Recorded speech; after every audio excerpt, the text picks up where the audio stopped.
Now, today's question is, why aren't gas prices higher at the pump?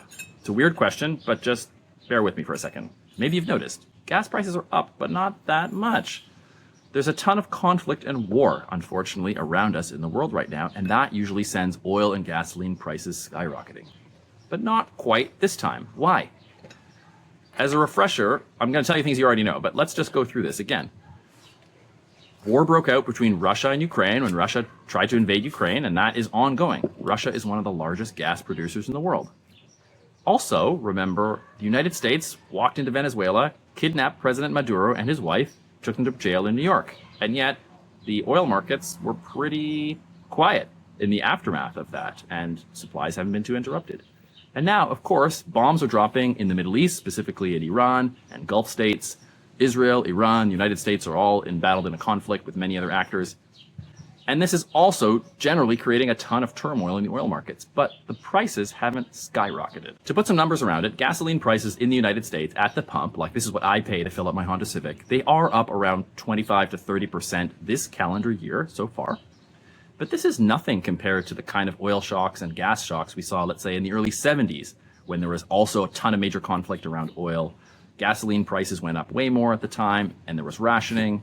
Also, the price of oil went up by 3 or 4 or 5 times, not percentage points. So this time is a little bit different, and the question is, why is that so? To understand that, let's understand the oil markets a little bit. The key to understanding this is to understand that oil is a fungible global commodity. Let's break that down. Fungible means every unit of oil is roughly interchangeable, roughly the same. A barrel of oil is a barrel of oil is a barrel of oil. Now, okay, that's not totally true. There are different grades of oil. But for the purpose of today, oil is roughly fungible and can be moved around. The result of that fungibility is you can imagine the oil market not as a bunch of disconnected buyers and sellers, but as a single pool of resource that different actors are adding to and taking out of. Instead of a pool, let's actually call it a bathtub. So I want you to literally imagine a bathtub. This is kind of gross, but imagine a bathtub full of oil or gas. Oil is sort of a black, sticky sludge. So your bathtub is full of this black, sticky sludge. I know it's gross, just bear with me. There are different ways to add into the pool. That's like the tap. You turn on the tap of water, it fills the tub. Here we have taps of people adding into the bathtub of oil. Those are the suppliers. Those are producers. Those are sellers. So countries like Venezuela, Nigeria, the United States, which is the largest exporter of oil and gas in the world, Saudi Arabia, of course, many other nations are generating oil and adding it into the bathtub. Other nations, other actors, other companies, other people like me are just taking out of the bathtub. I just buy gasoline, so I'm taking out of the supply. That's like a drain in the bathtub. Just like there are many taps, many producers, many people adding to the bathtub, there are many drains coming out of the bathtub. And the net balance between all the taps and all the drains and this bathtub full of oil is the global oil market. That's normally how it works. Now what happens in a crisis? That's what's happening now. In these crisis situations, you have different taps and different drains that may be turning on and off or getting clogged or getting stuck or changing. So for instance, the Strait of Hormuz, you may have heard about it. It's in the news almost every day now. Is it open? Is it closed? Is it open? Is it closed? It's closed. That means ships that carry oil can't get through, and around 20% of the oil in the world flows through that body of water. So the huge tap filling our bathtub full of oil that represents the Strait of Hormuz, that's kind of off or intermittent or unpredictable. What we should expect then is the level of oil in the bathtub to start to drop, and the rest of us buyers, the drains, to freak out and want to pay more for what's left. That's why we should expect the prices to skyrocket. But something else has happened that's prevented that. The United States has now increased how much it's adding into the bathtub. As the world's largest exporter, the United States can also turn up its exports, and that's exactly what has happened over the last few months. The US is able to do that because they also maintain an internal stockpile of oil. It's like a rainy day fund of just oil sitting around for such a day. It's called the Strategic Petroleum Reserve, and it lives in the Gulf Coast of the United States, along Louisiana and Texas. So the United States is adding more into the bathtub. They've turned on their tap a little more to compensate for Strait of Hormuz turning off. Another big effect that's happened is one of the drains has turned off to keep the levels high, specifically China. China produces almost no oil domestically and buys all of its oil. It's a huge buyer of oil because they got to buy everything, all the oil they need. China almost stopped buying oil internationally. Okay, they didn't stop, but they dramatically turned it down.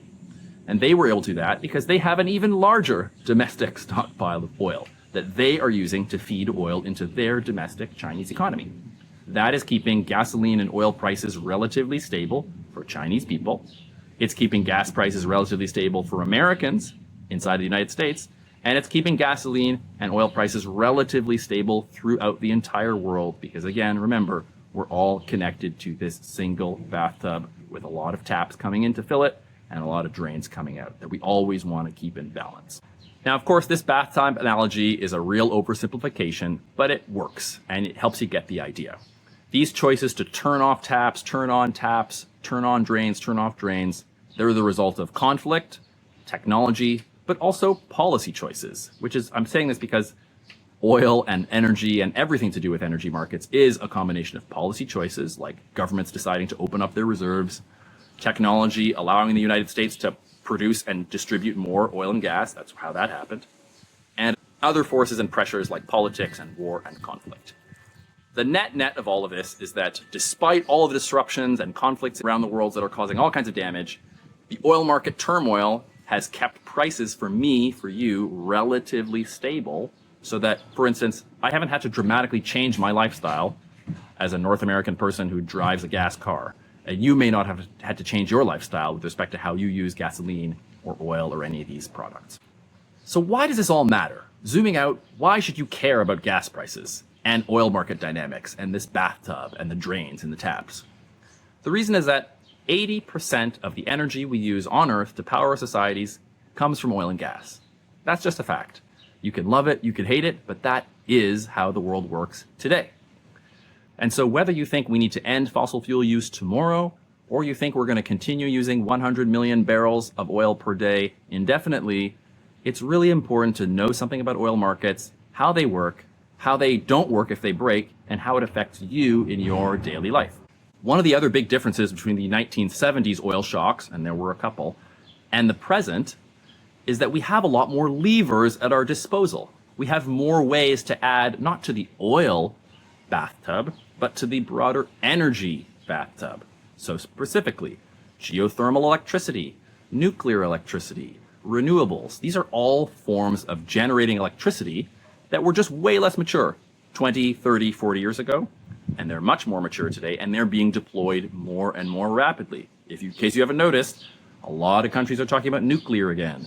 Geothermal has coming up very fast, and wind and solar are now by far the fastest growing sectors of the energy picture. Another thing that didn't exist 20, 30, 40 years ago was electric vehicles. Again, this gives us an alternative to gasoline. In China in particular, I said they've dramatically curtailed their buying and they're relying on their huge internal stockpile. Okay, eventually that'll run out. But the reason they're not feeling some of that transportation pain yet is China is also the capital of electric vehicles. They just need gasoline a little less than they did last year and the year before and the year before. And by the way, that trend is continuing and accelerating. So we have new levers to add to the energy mix and new ways, frankly, to decouple from the volatility of this kind of crazy oil market dynamics.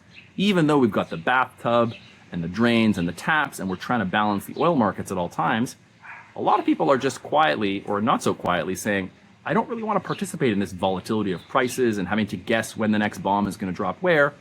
I can just withdraw from the oil markets partially or shield myself by leaning more on renewables, on geothermal, on efficiency, on nuclear, on electric vehicles, on all types of other forms of electricity. Finally, another connection I want to make is to energy independence and security.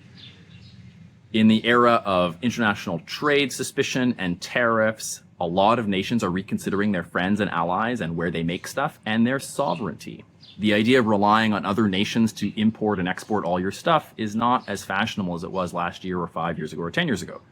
Remember, bathtub full of oil, all the taps and drains all connected to a single tub. That has advantages and disadvantages. If, for instance, you're China and you rely only on imports of oil, you're now more motivated to develop your own energy supply. Every nation is thinking about this, and things like renewables, nuclear, geothermal, electric vehicles, they help us decouple from the global oil markets. Now, of course, they'll introduce their own dependencies, and we're going to deal with those as they come.